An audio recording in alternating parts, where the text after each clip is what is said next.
Ya, shalom anak-anak, kita akan lanjut dengan materi untuk hari ini, kelas 8 ya. Oke. Secara khusus kita akan belajar tentang algoritma ya, dan pemrograman. Kita sudah lewat dengan perangkat jaringan pada bab 1.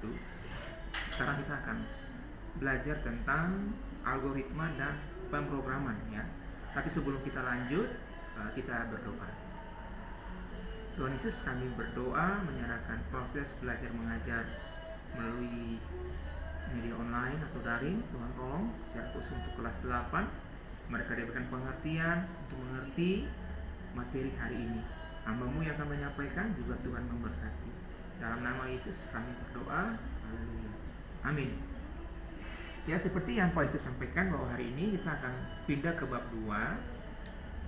Kita akan belajar tentang algoritma dan pemrograman ya. Lebih spesifik kita akan belajar tentang kedua poin itu. Apa sih algoritma dan apa itu pemrograman? Ya, kita akan belajar satu demi satu ya, untuk poin-poin ini ya, algoritma dan pemrograman. Jadi anak-anak bisa lihat aja di layar Pak Yesus akan sampaikan ya. Oke. Kita akan belajar ya. Tapi sebelum itu anak-anak bisa lihat peta konsep yang Pak Yesus buat di sini. Algoritma dan pemrograman, lalu mengenal algoritma, lalu kita mengenal pemrograman JavaScript ya. Kita akan belajar satu demi satu. Nah, kompetensi inti dari bab ini ya, anak-anak memahami pengetahuan ya secara konseptual, faktual dan seterusnya. Oke, lalu coba diharapkan setelah mempelajari bab ini, algoritma dan pemrograman, anak-anak kelas 8 diharapkan mengidentifikasi suatu masalah dan membuat algoritma untuk penyelesaian masalah. Yang kedua, membuat program sederhana dengan menggunakan pemrograman JavaScript. Dan yang ketiga, membuat program sederhana menggunakan instruksi kondisional. Yang keempat, semakin mahir pastinya ya. Jadi menguasai algoritma, lalu membuat program sederhana dengan program JavaScript, lalu membuat program sederhana menggunakan instruksi kondisional, sehingga anak-anak kelas 8 semakin mahir. Oke.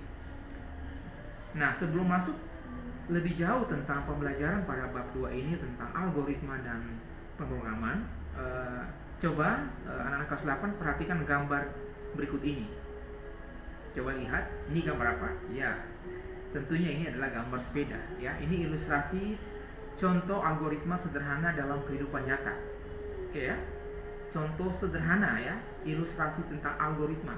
Itu ada sebuah sepeda sedang terparkir. Oke. Nah, gambar ini adalah sebuah sepeda yang sedang terparkir. Sepeda ini bisa kita gunakan atau kita kendarai untuk menuju dari tempat yang satu ya ke tempat yang lain. Nah, sepeda yang terparkir ini akan berfungsi sesuai dengan fungsinya jika dikendarai sesuai dengan prosedurnya. Oke, ingat, sepeda ini akan menuju ke tempat satu atau ke tempat yang lain jika dikendarai sesuai dengan fungsi atau dengan prosedurnya.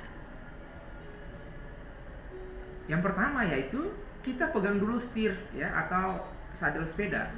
Kemudian kita luruskan dan kembalikan posisi standar samping secara lurus secara horizontal ke arah atas. Lalu kita naik ke atas sadel sementara kita memegang atau mengendalikan setir depan.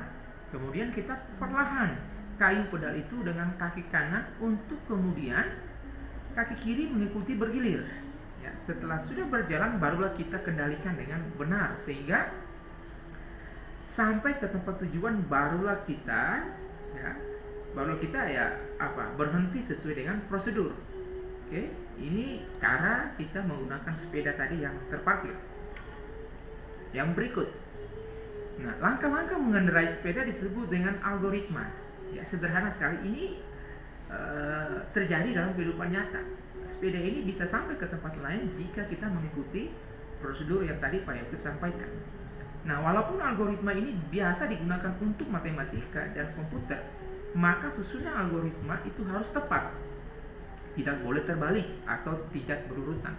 Jadi, algoritma secara sederhana adalah suatu urutan dari beberapa langkah yang logis guna menyelesaikan masalah.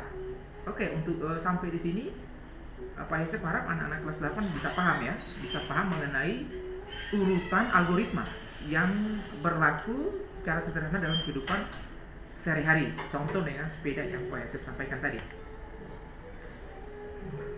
Nah, ketika kita mempunyai masalah, maka kita harus mempunyai langkah-langkah yang logis untuk menyelesaikan masalah tersebut.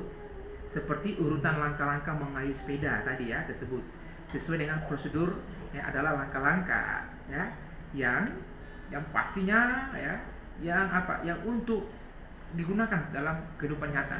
Jadi harus mulai dengan memegang sadelnya atau memegang setir lalu menaikkan standarnya. Oke, untuk mengolah data dalam komputer diperlukan algoritma. Itu penting, langkah-langkah urutan yang tepat. Dalam ilmu komputer dan matematika, algoritma merupakan prosedur langkah demi langkah untuk melakukan perhitungan, ya, untuk melakukan penghitungan, pemrosesan data dan penalaran yang ditulis secara berurutan. Jadi sangat dibutuhkan ya algoritma. Oke, kita lanjut dengan poin yang berikut. Nah, sedangkan secara umum algoritma dapat diartikan sebagai metode efektif diekspresikan sebagai rangkaian terbatas dari instruksi yang telah didefinisikan dengan baik untuk menghitung sebuah fungsi. Untuk lebih jelasnya, mari kita pelajari uraian berikut ini ya, lebih jelas. Coba perhatikan satu demi satu. Yang pertama, algoritma pada komputer.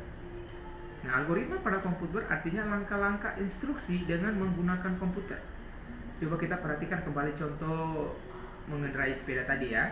Untuk mengendarai dengan baik dan sampai ke tempat yang ingin dituju, maka kita harus mengendarai sepeda sesuai dengan prosedur secara berurutan. Barulah kita akan sampai ke tempat yang ingin dituju dengan selamat. Itu langkah-langkah yang sesuai dengan prosedur.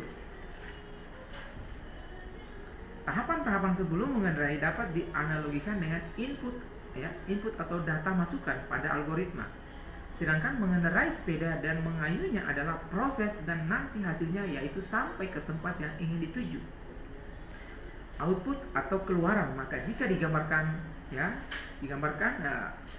dalam bentuk diagram seperti berikut ini ya. Kalau kita Pak Yosef coba gambarkan dalam bentuk diagram, coba kalian lihat, ini algoritma komputer nih. Jadi input, proses, output.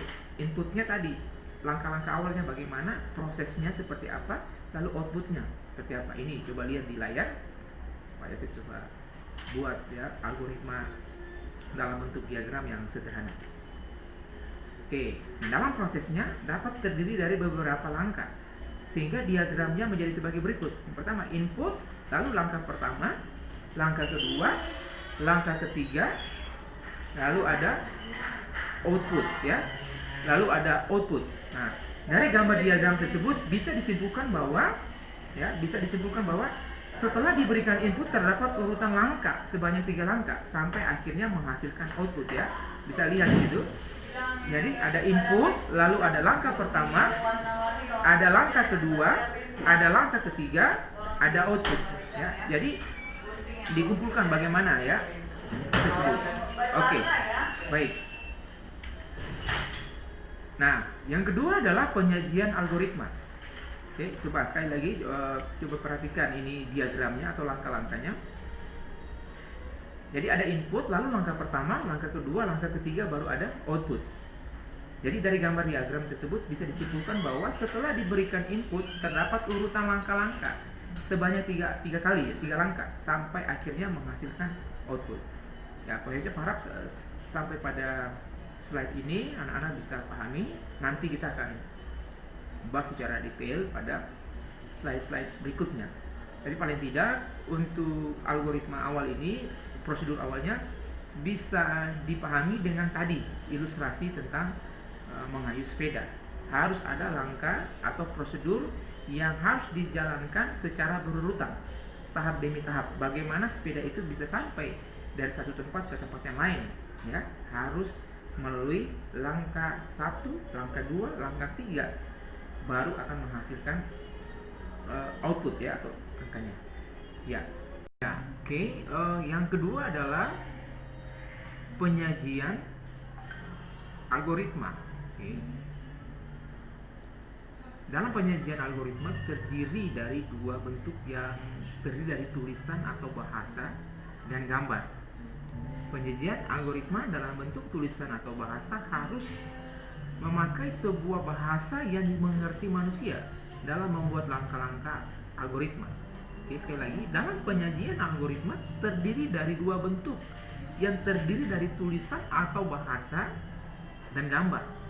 Penyajian algoritma adalah dalam bentuk tulisan atau bahasa, harus memakai sebuah bahasa yang dapat dimengerti oleh manusia dalam membuat langkah-langkah dari algoritma. Oke. Nah, sementara itu, selain dari dua bentuk penyajian algoritma tersebut, algoritma juga dapat disajikan dalam dua macam cara, yaitu menggunakan pseudokode dan flowchart, ya. Untuk memahami pseudokode dan flowchart tersebut, diperhatikan dan pelajari uraian berikut. Coba Pak Yasir sederhanakan. Bisa lihat yang pseudokode ya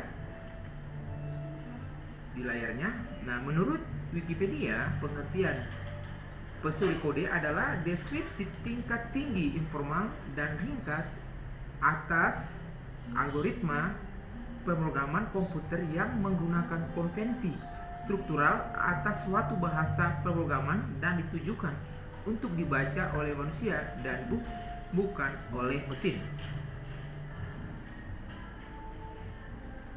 Nah, pseudokode merupakan kode yang mirip dengan pemrograman sebenarnya, ya. Jadi dia mirip dengan pemrograman sebenarnya. Nah, pseudokode berasal dari kata pseudo yang berarti imitasi, mirip atau menyerupai dengan bahasa pemrograman, dan kode yang berarti kode program. Jadi, pseudokode bisa dikatakan juga sebagai algoritma yang sudah sedikit digabungkan dengan bahasa pemrograman yang akan digunakan. Ya. Bagian-bagian pseudokode biasanya terdiri dari tiga hal, yaitu deklarasi program, kamus, dan deskripsi algoritma. Beberapa hal yang harus diperhatikan dalam pseudokode sebagai berikut. Yang pertama, menyajikan algoritma yang benar. Yang kedua, penulisannya dapat dipahami orang lain. Yang ketiga, dapat langsung diimplementasikan pada sistem komputer. Contohnya, ya, contoh penggunaan pseudokode, ya. Membuat algoritma menggunakan pseudokode untuk menentukan apakah bilangan yang diinput adalah bilangan ganjil atau genap. Maka langkah-langkahnya adalah sebagai berikut. Ini coba Pak Yosef, langkah-langkah algoritma, ya. Yang pertama, A, masukkan sebuah bilangan. Yang B, bagi bilangan tersebut dengan bilangan atau angka 2. Yang ketiga, C, jika bilangan menghasilkan sisa pembagian 0 maka genap. D, ya, ini bisa coba perhatikan. D, jika bilangan tidak menghasilkan sisa pembagian 0 maka ganjil. Yang pertama nih, A, perhatikan ya. Ini masukkan sebuah bilangan. B, bagi bilangan tersebut dengan bilangan atau angka 2. C, jika bilangan menghasilkan sisa pembagian 0, ya, maka genap. D, jika bilangan tidak menghasilkan sisa pembagian 0 maka ganjil, ya. Jadi itu langkah-langkah algoritma, ya, bisa dilihat di slide yang Pak Yosef buatkan. Yang kedua adalah tuliskan pseudokodenya, yaitu ini contohnya nih. Nih, bilangan. Ya, jika bilangannya modnya 2, 0 ini, ya, bisa lihat ini saya buat sederhana untuk teman-teman bisa lihat. Oke, bisa ya. Nanti kalau kurang pahami bisa komentar di Classroom, ya, bisa tulis itu, maupun juga di kolom YouTube maupun WA kelas, supaya kita akan pecahkan masalahnya bersama-sama. Ini ya tulisnya, ini tuliskan pseudokodenya seperti ini. Oke. Lalu yang kedua adalah flowchart, ya. Ini diagramnya, ya. Teman-teman bisa lihat, anak-anak bisa lihat akhirnya. Cara kedua dalam penyajian algoritma yaitu dengan menggunakan flowchart. Ya, flowchart ini biasa disebut dengan diagram alur, yaitu sebuah urutan proses tertentu pada algoritma yang disajikan dengan simbol-simbol tertentu dalam bentuk diagram. Sekali lagi ya, flowchart biasa disebut dengan diagram alur, yaitu sebuah urutan proses tertentu pada algoritma yang disajikan dengan simbol-simbol tertentu dalam bentuk diagram. Nanti kita akan lihat contoh-contohnya ya. Nah, sebagai contoh, kita ingin menjumlahkan dua bilangan. Jika disajikan dengan menggunakan flowchart, maka flowchart dapat dibuat dalam bentuk seperti ini. Coba kita lihat ya. Oke, kita lihat. Membuat algoritma menggunakan flowchart untuk menentukan apakah bilangan yang di-input adalah bilangan ganjil atau genap. Maka langkah-langkahnya adalah sebagai berikut. Ini ya, bisa lihat. Masukkan sebuah bilangan, bagi bilangan tersebut dengan bilangan atau 2, ini sama ya. Jika bilangan menghasilkan sisa pembagian 0, maka genap. Jika bilangan tidak menghasilkan sisa pembagian 0, maka ganjil. Yang pertama A ini, masukkan sebuah bilangan. B, bagi bilangan tersebut dengan bilangan atau angka 2. Jika bilangan menghasilkan sisa pembagian 0, maka genap. Ya, maka ganjil. Ini contohnya, langkah-langkahnya yang anak-anak bisa perhatikan. Nah, ini diagram alurnya seperti ini. Ya, diagram flowchartnya mulai start, lalu input bilangan, bagi bilangan dengan 2, apakah sisa dibagi 0, ya. Lalu cetak, bisa cetak, ini dia punya diagramnya. Bisa. Nanti bisa dia di buku pegangan kalian, atau bisa searching di Google untuk dapatkan contoh-contoh flowchart ya, bagaimana prosesnya seperti apa. Bisa teman-teman atau anak-anak kelas 8 bisa cek. Ya, ini simbol-simbol ya dari ini ya. Ini diagramnya, ini artinya ini ada. Kalau saya coba tampilkan di sini, teman-teman bisa lihat. Oke ya. Ini artinya apa? Simbolnya namanya terminator, fungsinya untuk apa? Lalu ada anak panah atau garis alir, flow line itu fungsinya untuk apa? Lalu ada preparation, ini itu fungsinya untuk inisiasi atau pemberian harga awal. Lalu ada ya kotak ya, proses. Oke ya, input dan seterusnya. Ini simbolnya dalam diagram flowchart tadi, tapi namanya apa, lalu fungsinya ini macam-macam, bisa dilihat. Nanti juga bisa di googling aja, bisa baca atau di buku kalian masing-masing bisa lihat fungsinya. Oke ya. Lalu yang ketiga adalah bentuk dasar dari algoritma. Nah, sebelum kita lanjut ke sana, Pak Yosef harap poin-poin yang sebelumnya Pak Yosef sampaikan tentang flowchart maupun juga ya dengan pseudokode, anak-anak bisa mengerti. Nanti pertemuan berikut kita akan belajar ya tentang hal-hal yang lebih spesifik berkaitan dengan bentuk dasar dari algoritma. Oke.